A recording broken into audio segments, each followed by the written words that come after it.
você ainda não tem apostila, como nós começamos na semana passada, dizendo que é necessário, é importante, é bom que você tenha aí a apostila para a gente seguir. Então, nós vamos acompanhar hoje a nossa segunda aula. Mas antes eu queria fazer uma oração. Convido você a estar em atitude de oração junto comigo para que Deus nos abençoe nessa hora. Senhor Jesus, nós louvamos o Teu nome por esses momentos passados aqui. Te agradecemos, ó Deus, pela oportunidade e bênção que o Senhor nos dá de termos a Tua palavra, ó Deus. O Senhor que é um Deus tão grande, tão poderoso, tão distante de nós em grandeza, em majestade, em pureza, em santidade, mas ao mesmo tempo um Deus próximo, um Deus presente, um Deus que não nos chama de servos em Cristo, mas sim amigos. E nós te louvamos por esse relacionamento tão íntimo e tão pessoal que em Jesus Cristo nós desfrutamos com o Senhor, Deus. E obrigado porque isso emana e só é possível por meio da Tua revelação, por meio da palavra que de maneira graciosa o Senhor nos colocou à mão, Deus. Obrigado por isso, Pai. Nós te louvamos e te agradecemos de forma muito especial pela oportunidade que temos de lê-la, de tê-la às nossas mãos e de podermos ali estudá-la, compreender aquilo que o Senhor nos fala através dessas palavras tão preciosas, Deus. Nos ajude nessa hora mais uma vez, ilumina a nossa mente, o nosso coração, para que entendamos tudo aquilo que for dito aqui e muito mais do que isso. Saiamos daqui prontos, capacitados, animados pelo Senhor a praticá-la para a glória do Teu nome, Deus. Em nome de Jesus, amém. Então nós vamos iniciar agora a nossa segunda aula de Gênesis. Muitos não estavam aqui na semana passada, ok? E o que acontece? É muito importante, se você vai fazer o curso de adoração e de Gênesis, é muito importante que você tenha acesso o mais rápido possível à apostila. Nós temos uma apostila pronta, impressa. Só precisamos da ratificação, da confirmação da sua inscrição para imprimirmos uma para você, ok? E assim que você tiver à mão, você já vai ter acesso a tudo. Por que é importante? Diferente de alguns cursos que nós damos aqui mesmo no nosso CTP, Gênesis, todas as aulas de Gênesis são muito conectadas umas às outras. Então, alguns cursos nós damos aqui e as aulas são bem separadas. Você tem como compreender perfeitamente uma aula separada da outra. Gênesis é um pouco diferente. Por mais que a gente tenha se esforçado para tornar bem simples as aulas de Gênesis, bem práticas para todos nós, ainda assim o curso de Gênesis ficou meio complexo nesse sentido.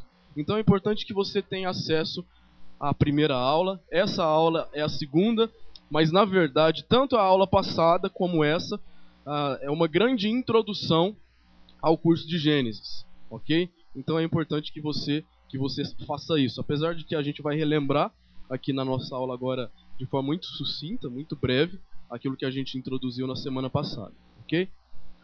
Bom, lembrando o que a gente aprendeu na aula passada. Na aula passada nós resumimos, sintetizamos aquela introdução de Gênesis nessas três partes, ok? A primeira parte foi a importância do livro de Gênesis. Então eu vou resumir aqui para os irmãos apenas para que a continuidade da nossa aula hoje tenha sentido e haja lógica na sua mentalidade, ok? Então nós vimos primeiro a importância de Gênesis em dois sentidos. Primeiro, a importância de Gênesis no que diz respeito à salvação. Em Gênesis nós temos as bases primárias, primordiais, principais da história da redenção. Nós temos ali apontado Cristo, a sua obra redentora. Nós temos ali as bases que dão entendimento salvífico no que diz respeito à salvação dessas coisas. Segunda coisa que é muito importante e que dá essa importância ao livro de Gênesis. Sem o livro de Gênesis é impossível você compreender de forma plena, de forma fiel e de forma como o próprio Deus quis que entendêssemos a sua revelação sem Gênesis. É impossível. Gênesis é a base. Gênesis é necessário. Então nós vimos isso primeiramente. Segundo, nós vimos que, ao mesmo tempo que essa grande importância do livro de Gênesis, muitos, ao longo da história, não entenderam a proposital ideia de Deus ao colocar Gênesis aqui nesse cânon que nós temos e passaram a fazer algumas perversões no que diz respeito à interpretação de Gênesis. E aí, semana passada, nós vimos profundamente algumas questões espinhosas no que diz respeito à interpretação de Gênesis, que muitas vezes fazem com que pessoas não entendam bem qual é a mensagem principal de Gênesis, questionem aquilo que a gente chama de a historicidade de Gênesis, ou seja, que o que está em Gênesis de fato aconteceu, foi real, entre outras coisas. Você pode ver isso mais profundamente na aula que você vai receber na apostila. E por último, nós vimos que, apesar das dificuldades, apesar de muitos se levantarem aí, tentando colocar em xeque aí a autenticidade de Gênesis, a fidedignidade de Gênesis, é muito possível, necessário, e para nós que somos cristãos, evangélicos, que consideramos a Bíblia como nossa única regra de fé e prática, é importante, apesar das dificuldades, transpormos as dificuldades e a gente chegar numa interpretação fiel do livro de Gênesis. Então nós concluímos a aula de semana passada dizendo que a melhor interpretação, e isso é o mais importante para nós a partir de agora, porque hoje nós vamos abranger esse assunto, e isso vai servir de princípio norteador, preste bem atenção nisso, isso vai servir de princípio norteador, aquilo que vai nos direcionar, que vai nos dar o norte, que vai nos guiar na interpretação de Gênesis, que é o quê? A melhor maneira de interpretar Gênesis. Nós vimos semana passada que Gênesis é uma narrativa histórico-redentiva. É isso. Uma narrativa, porque o que nós temos aqui são histórias com cenas, espaço, tempo, personagens. Histórico, porque cremos que é real, fatídico, aconteceu. Redentivo, porque temos aqui as bases e os principais ensinos sobre a redenção. Esse é o princípio básico que precisa nortear a leitura que fazemos de todo o livro de Gênesis e, consequentemente, toda a Escritura. Ok? Então foi isso que nós vimos e é isso que vai fazer com que a gente prossiga, né, nessa aula hoje. Então a nossa aula é a aula 2. O nome da nossa aula é a mensagem de Gênesis. Falando novamente, essa aula ela é muito importante porque essa aula e a anterior, elas são uma única moeda. E a aula anterior é um lado da moeda. E essa aula de hoje é o outro lado. Ok? E essa moeda é o que vai nos guiar aí durante o nosso estudo de Gênesis. No final da aula passada, eu falei para vocês que vocês tinham uma tarefa. Não foi? Qual era a tarefa? Exatamente. Eu pedi para vocês algo muito simples. Para vocês lerem os 3 primeiros capítulos. Porque seria muito importante. Por quê? Para que você entenda o livro de Gênesis, e mais profundo ainda, para que a gente entenda a revelação bíblica, os 3 primeiros capítulos de Gênesis precisam ser entendidos. Então eu pedi para vocês fazerem essa leitura. Eu espero que aqueles que receberam a tarefa tenham feito, que vai ajudá-los muito nessa aula. E aqueles que não fizeram, peça a graça de Deus, para Deus iluminar a mente e o coração de vocês, para que vocês lembrem o que está ali em Gênesis 1 a 3, porque não temos tempo, né, de fazer toda a leitura da narrativa, senão a gente fica em déficit quanto ao conteúdo que precisa ser ministrado. Ok? Bom, nós encerramos a aula passada dizendo então que hoje falaríamos sobre isso. Qual é a mensagem de Gênesis? Qual a intenção da narrativa de Gênesis? O que é que o autor de Gênesis quis? Porque nós cremos que nunca deixou de ser intencional os escritos bíblicos. Todas as vezes que homens foram inspirados pelo Espírito Santo de Deus para escreverem os textos bíblicos, Deus tinha um propósito, uma intenção naquilo. Qual que foi a intenção do livro de Gênesis? Qual que foi o propósito? Para o povo que ouviu Gênesis pela primeira vez e para nós hoje. E aqui fazendo apenas um adendo que é muito importante. Princípio de interpretação de texto comum e também da escritura sagrada é o seguinte, toquei nisso na semana passada, estou repetindo. Você precisa entender qual foi a intenção do autor ao escrever o seu livro, os seus escritos, para aqueles que primeiro ouviriam ou leriam aquilo. Depois, como que aquilo pode ser aplicado para nós hoje, para que haja fidelidade e para que haja uma plena aplicabilidade daquilo que foi falado há séculos ou milênios atrás. Para nós hoje, a gente precisa entender muito bem o que quis dizer para eles no passado. Porque se a gente não entende bem o que quis dizer para eles no passado, a mensagem que a gente vai tentar aplicar na nossa vida hoje, ela vai ficar manca, ela vai ficar aí meio em pedaços, porque você não vai entendê-la de forma completa. Então, qual é a mensagem de Gênesis? A mensagem de Gênesis ela pode ser resumida nos 3 primeiros capítulos. E ela pode ser resumida da seguinte forma. Eu vou ler aqui algo que resume toda a nossa aula e resume a mensagem dos 3 primeiros capítulos. Deus estabeleceu na criação, como tocamos no assunto também na semana passada, um pacto com a humanidade, um pacto unilateral, ou seja, um pacto no qual apenas Deus tinha parte. O homem apenas tinha a função de responder a esse pacto. Nós vamos ver aqui hoje. Diante desse pacto, o homem recebeu então algumas ordens para responder a ele, que são os deveres sociais, espirituais e culturais. Apesar de que na queda em Gênesis 3, o homem traz maldição do pacto, Deus continua manifestando a sua graça. Porque lá em Gênesis 3,15, nós temos, veremos mais à frente, aquilo que nós chamamos de o primeiro evangelho. Interessante, né? O primeiro evangelho não está lá em Mateus. O primeiro evangelho está aqui em Gênesis 3, versículo 15, ok? Então, apesar disso, Deus se manteve fiel ao pacto, porque Ele mesmo tinha o poder para isso. Deus manifestou a sua graça, a sua misericórdia, e Ele proveu o pacto da redenção.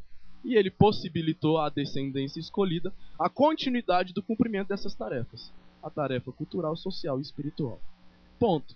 Se a gente precisasse terminar a nossa aula aqui, estivesse acontecendo um incêndio aqui, a gente poderia ir embora agora, porque é isso.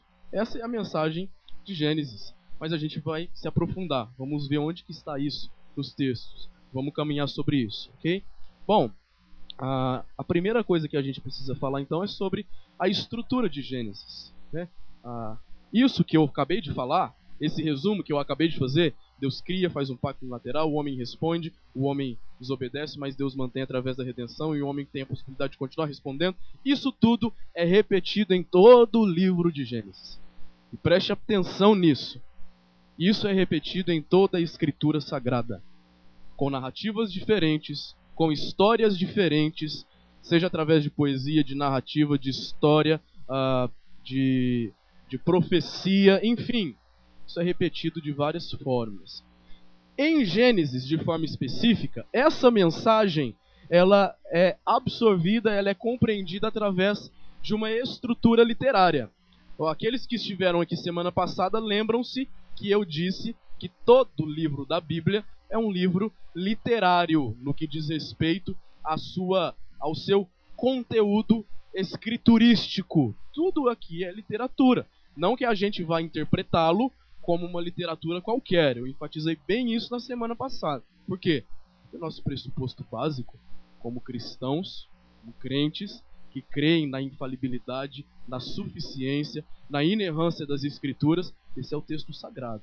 Regra de fé e prática. Mas consideramos uma literatura. Sendo uma literatura, ele tem uma estrutura literária. O autor não foi jogando palavras ao vento e alguém catalogou daqui e dali e compilou um texto qualquer. Não, teve intencionalidade do início ao fim. Como que Gênesis é formado, então? Gênesis é formado principalmente por 2 partes. Gênesis é dividido em 2 blocos. Primeiro, Gênesis 1 a 11, que é conhecida como história primitiva ou história primeva. Depois, Gênesis 12 a 15. A partir do momento que, a 50, melhor dizendo, até o final, a partir do momento que Abrão é chamado, se estabelece de forma concreta, visível, povo de Deus como nação, e a partir dali nós temos o segundo bloco de Gênesis, que é chamado de a história patriarcal. E aí vocês perceberam, preste bem atenção nisso, essa imagem é importante, que entre esses 2 blocos tem alguns riscos ali. E no meio desses riscos, tem uma palavra muito estranha aí, que está escrito Toledot. Isso é importante.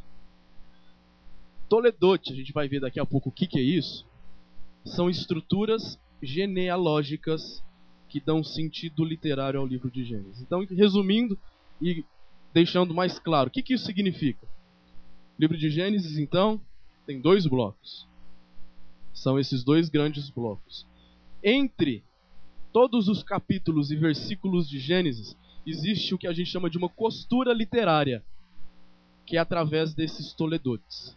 Todas as vezes que em Gênesis, então, aparece aquilo que às vezes é enfadonho para alguns, que são aquelas genealogias, de fulano nasceu fulano, viveu tantos anos, isso é o que dá significado pactual ao livro de Gênesis. Isso é muito interessante. Todas as vezes, então, que aparece fulano nasceu de fulano, Bertano nasceu de Beltrano, papapá, que às vezes a gente até pula porque cansa de ler, isso é muito importante. Porque o que isso significa? Isso ratifica, isso relembra aquela mensagem principal de Gênesis e, consequentemente, de toda a Escritura. E Deus estabeleceu um pacto.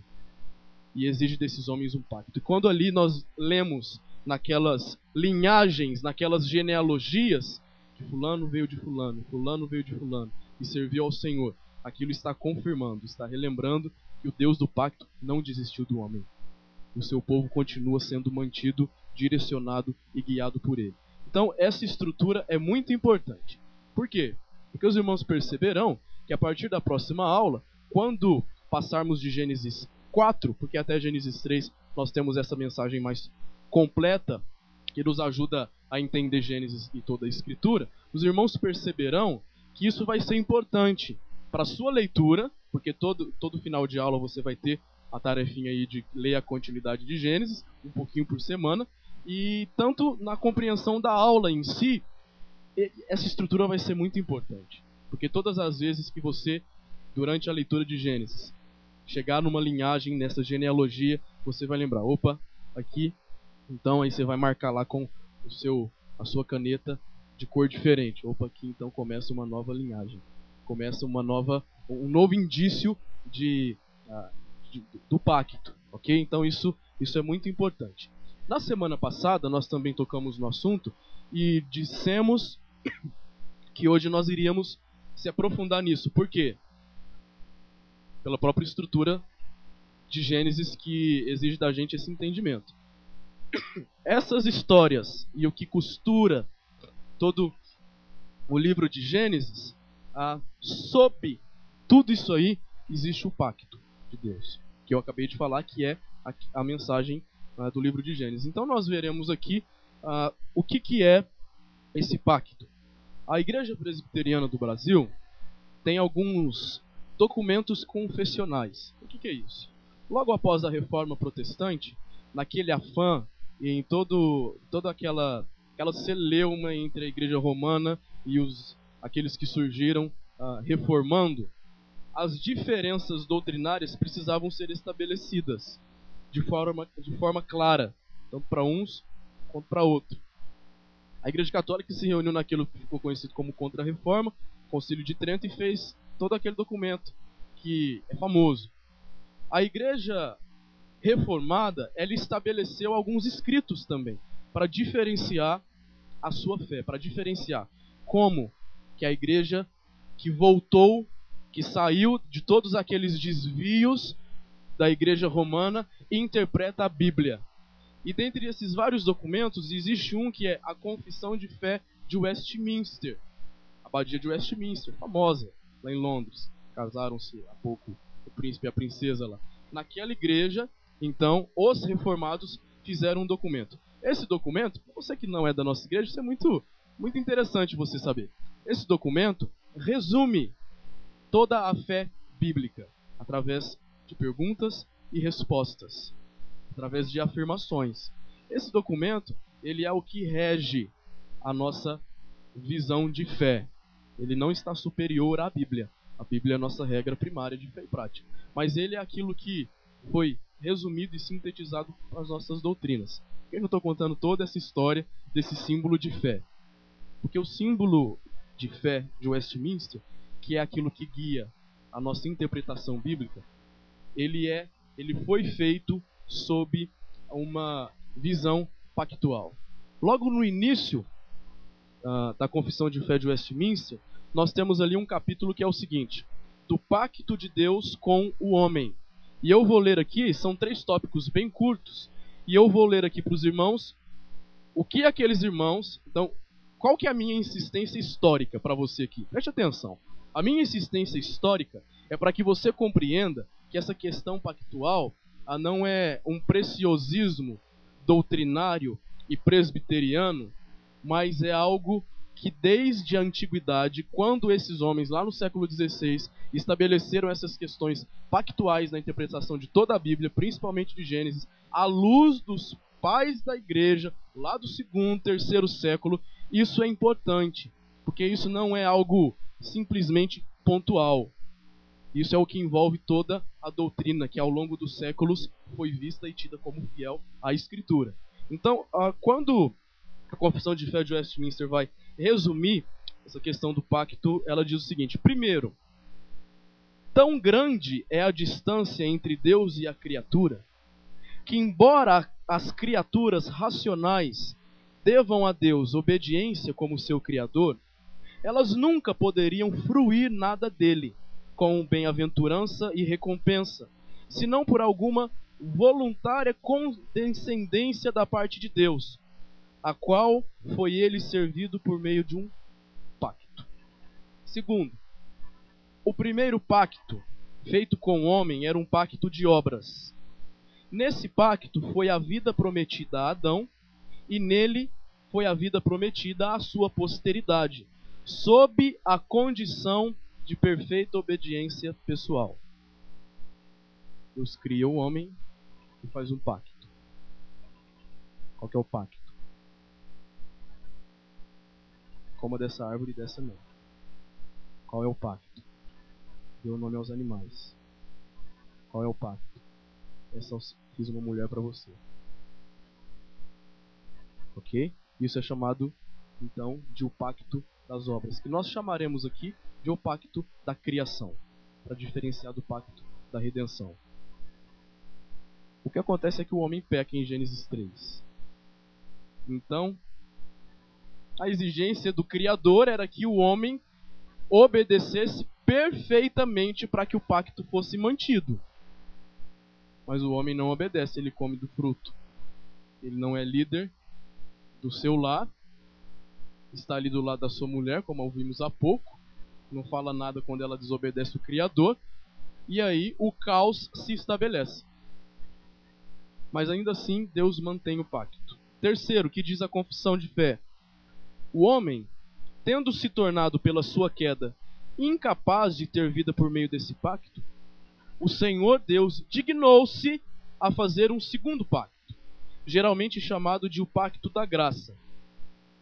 Abre aspas, que aqui chamaremos de o pacto da redenção. Fecha aspas. Continua.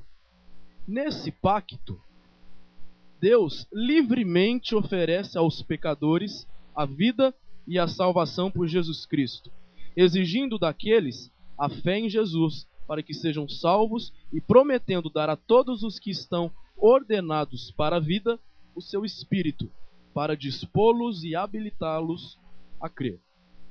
Mais uma vez, se precisássemos de terminar a nossa aula aqui, terminaríamos. É isso, o resumo de Gênesis 1 a 3. Mas mais uma vez eu lembro da importância dessa ênfase histórica. Esse texto que nós temos aqui na Confissão de Fé de Westminster relata então esses 2 pactos: o pacto da criação e o pacto da redenção. O primeiro pacto, então, antes da queda, também chamado de pacto das obras, é estabelecido de forma unilateral. E o segundo pacto é estabelecido por Deus como o pacto da graça, o pacto da redenção. O que isso me ensina e ensina a você? Que é importante para a maneira como você lida com o livro de Gênesis. Tanto a história da igreja, no sentido de que a providência de Deus conduz tudo. Esse texto que emanou da história da igreja, essa confissão, os reformadores, A nossa igreja, as igrejas reformadas, tem a teologia pactual como sistema teológico de estrutura básica para o nosso entendimento da Bíblia. Isso é importante para você, porque apesar de que isso vai nos guiar na leitura e na interpretação de Gênesis, isso é importante para você na leitura de toda a Bíblia. Por exemplo, quando você vai ler Mateus 1. Como que começa Mateus 1? É com um toledote, é uma genealogia. Lembra o que fala ali? José, da papá Ruth, do papá Jesus Cristo, filho de José. Isso não é ocasional, meus irmãos. É proposital. O que significa? Que a nova aliança, que o Novo Testamento é aberto, remetendo-nos ao pacto. Que o nosso Deus é um Deus pactual.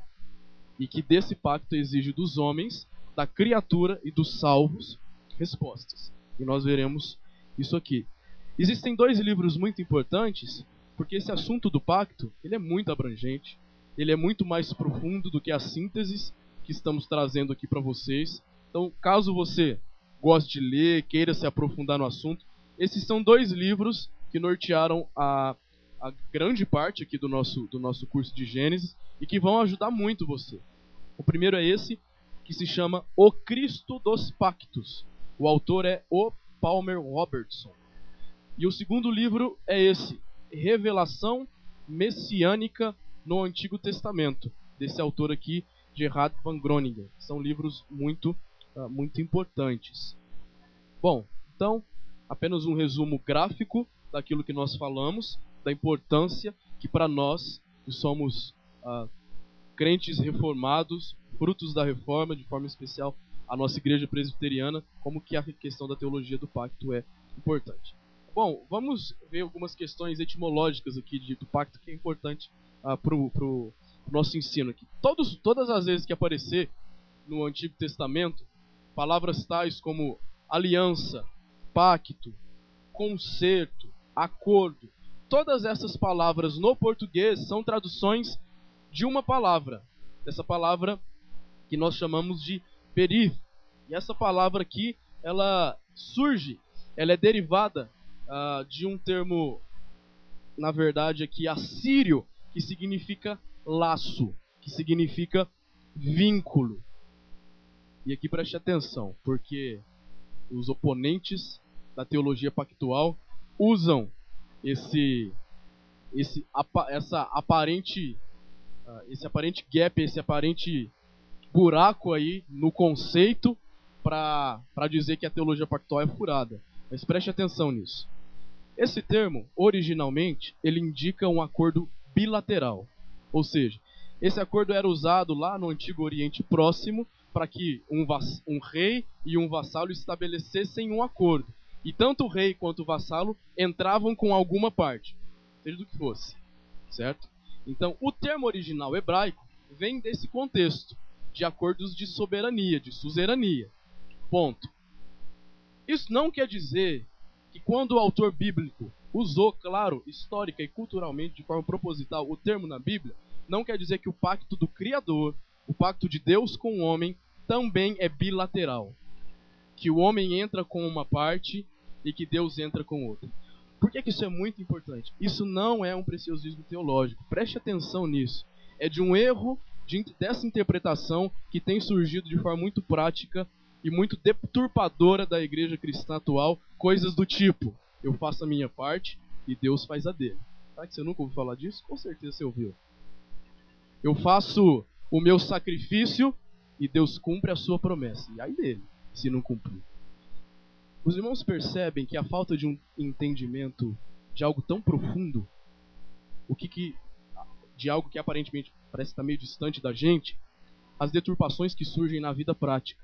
Então Deus eu fiz minha parte, fiz meu sacrifício, eu fiz a minha oferta, eu vendi minha casa, vendi minha vida, dei para a igreja e agora Deus vai fazer a parte dele. Isso é perigoso. Mais do que perigoso, é antibíblico.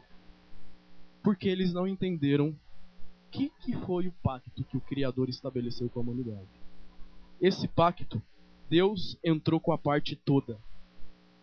O homem foi simplesmente agraciado. Ponto. essa é a ideia bíblica de todas as vezes que os termos aliança, pacto, laço, acordo, concerto aparecem na Bíblia. É isso que significa. Não significa que se você fizer alguma coisa, Deus é obrigado a responder de alguma forma. Não é nesse sentido. E não significa também que você precisa fazer alguma coisa para que Deus o aceite. Ok? Isso é muito importante ser dito. O pacto, então, ele é comumente dito, o termo aqui, o conceito formal, né? Então, é que o pacto é unilateral. O pacto de Deus com o homem. Ele é iniciado e ele é garantido por Deus nos seus termos, nos próprios termos de Deus. Você observa isso em Gênesis 15, de 13 a 17, e em Gênesis 17, quando ali é estabelecido o pacto com Abraão. Enfim, a grande pergunta aqui é: como que o livro de Gênesis, o texto, até agora a gente não leu o texto de Gênesis, né? E eu tenho 15 minutos, e eu espero que eu consiga falar o fim da aula em 15 minutos, o que eu acho que vai ser difícil. Mas a gente tem a liberdade para continuar na aula que vem se a gente não conseguir terminar aqui. Onde que está isso em Gênesis? Onde que a gente consegue encontrar aqui nos 3 primeiros capítulos de Gênesis esse pacto, essa questão tão importante? Então, a primeira coisa que a gente tem que pensar aqui é sobre o pacto da criação. Então, esse primeiro pacto das obras. Sabe por que a gente precisa aprender isso? Claro, primeiro por causa de toda essa importância que a gente tem falado disso. Mas depois, porque na Bíblia, aqui, essa expressão, esse termo aí, esse berith, que é o que é traduzido como pacto, ele só vai aparecer lá em Gênesis 6. E como que a gente pode falar então que existe um pacto da criação, um pacto das obras? Analisando a estrutura literária dos 3 primeiros capítulos de Gênesis. Aqui a gente tem algumas coisas muito importantes. 4 questões que, de forma muito clara, de forma irrefutável, inquestionável, dizem o seguinte: o Criador aqui estabelece um pacto. A primeira coisa é essa: a sucessão da criação. O que isso significa? Se os irmãos perceberem de forma literária, no escrito da criação do livro de Gênesis, os irmãos perceberão que Deus, ele fala, ele cria, as coisas acontecem e as coisas respondem de alguma forma. Sem dúvida, quando Deus cria os animais começam a correr, começam a viver. Quando Deus cria a natureza começa a andar. O que isso significa? Significa que o Criador, quando ele cria, diferente de alguns que dizem, ele não criou como um relojoeiro que deu corda e jogou. Ele mantém, ele sustenta, ele continua direcionando. Isso é um argumento para dizer que a sucessão da criação, ela estabelece um pacto. Em que sentido? De que o Deus pactual, ele não deixou a criação ao léu, não jogou às traças. Não, ele a mantém, ele continua conduzindo, ele continua direcionando. Deus manteve esse relacionamento com a criação, mantendo, sustentando e governando de um dia para o outro, de uma criação para outra, dizendo sempre: viu que tudo era muito bom. Esse é o primeiro argumento para dizer que existe aqui em Gênesis 1 e 2 o pacto das obras, o pacto da criação. A segunda questão é que Deus cria o homem à sua imagem e à sua semelhança. A gente leu isso hoje em Gênesis 1, 26 a 28. Quando a gente lê aquele texto ali, a gente vê algo interessante. Que Deus, ele concede apenas ao homem a habilidade de comunicação com ele. Isso é interessante. O que isso indica? Isso indica que propositalmente Deus fez o homem para que houvesse relacionamento. E o termo relacionamento é a base de um pacto. Então, esse é o nosso segundo argumento. Ok? O terceiro é esse: que na criação nós vemos algo interessante. Deus, ele responsabiliza o homem, ele dá responsabilidades ao homem de procriação, de multiplicação, crescei e multiplicai-vos, de domínio.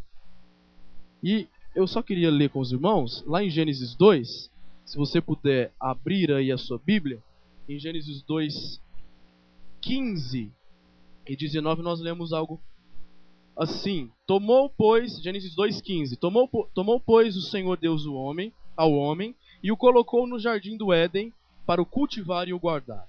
Versículo 19: havendo, pois, o Senhor Deus formado da terra todos os animais do campo e todas as aves dos céus, trouxe-os ao homem para ver como o homem lhes chamaria. E o nome que o homem desse a todos os seres viventes, esse seria o nome deles.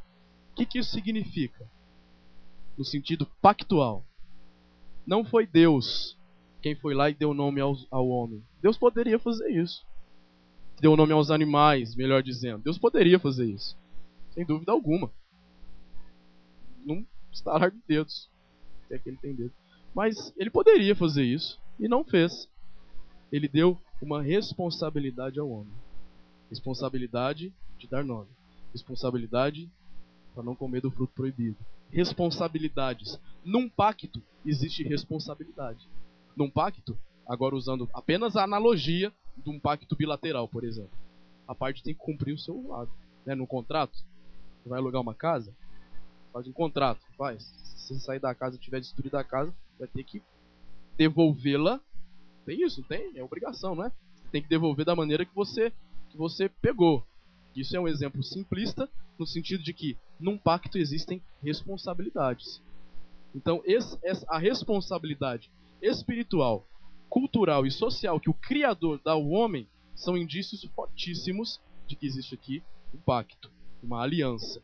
E todas as vezes, apenas para deixar bem claro que dissermos pacto e aliança, nós estamos falando a mesma linguagem, a mesma coisa. Essa é a terceira questão. E existe ainda um último que nos ensina sobre isso. Sobre que existe aqui em Gênesis 1 e 2 essa questão do pacto. No relacionamento que Deus estabelece aqui com o homem, nós vemos Deus dizendo algo semelhante a isso. Gênesis 2:16 diz assim: o Senhor Deus lhe deu esta ordem: de toda árvore do jardim comerás livremente, mas da árvore do conhecimento do bem e do mal não comerás. E aí, o que diz ela no final? Porque no dia em que dela comeres, certamente morrerás. Isso também é indício pactual. Deus estabelece bênçãos e maldições. Se você me obedecer, você terá vida. Se você me desobedecer, você certamente morrerá. A expressão mais forte de toda a Escritura Sagrada no que diz respeito à morte são esses dois últimos termos que você tem aqui no versículo 17 de Gênesis 2. Originalmente no hebraico, a palavra que tem aqui é o seguinte: morrendo morrerás. Como o Felipe disse no início, no hebraico, a ideia de ênfase para poesia ou para literatura e narrativa hebraica era repetições. E é interessante, ele diz: morrendo morrerás. O que significa? Sem dúvida vai morrer. Não tenha dúvida de que isso vai acontecer. Então, existem muitas outras evidências. E se os irmãos tiverem interesse, naqueles 2 livros que eu indiquei aqui, você pode se aprofundar nisso. Muitas outras evidências de que temos aqui esse pacto das obras, esse pacto da criação. Temos em Oséias 6, em Jeremias, em outros textos bíblicos nós temos isso. Então, quando você observa essas características iniciais da criação, de soberania, de sustento, Deus mantém, Deus sustenta, de relacionamento, Deus dando responsabilidade ao homem, Deus prometendo bênçãos pela obediência, maldição pela desobediência. Isso tudo indica que nós temos aqui um pacto. E eu não vou continuar, porque para continuar a gente vai precisar de tempo, e o nosso tempo aqui acabou, mas só falando o que virá na nossa próxima aula, tá bom? Na próxima aula, o que a gente vai ver? A gente vai continuar entendendo a mensagem de Gênesis 1 a 3 no seguinte sentido. O que nós vimos até agora? Que Deus, então, ele estabelece um pacto. Ele tem a parte. O homem entra como beneficiado. Mas apesar de entrar como beneficiado, o homem tem algumas responsabilidades, que é o cumprimento disso, que a gente vai expor de forma muito tranquila e de forma muito profunda na próxima aula, que são os mandatos criacionais. Ok? Então, na próxima aula, a gente vai continuar vendo sobre os mandatos, e aí nós veremos a quebra disso, a impossibilidade do cumprimento dessa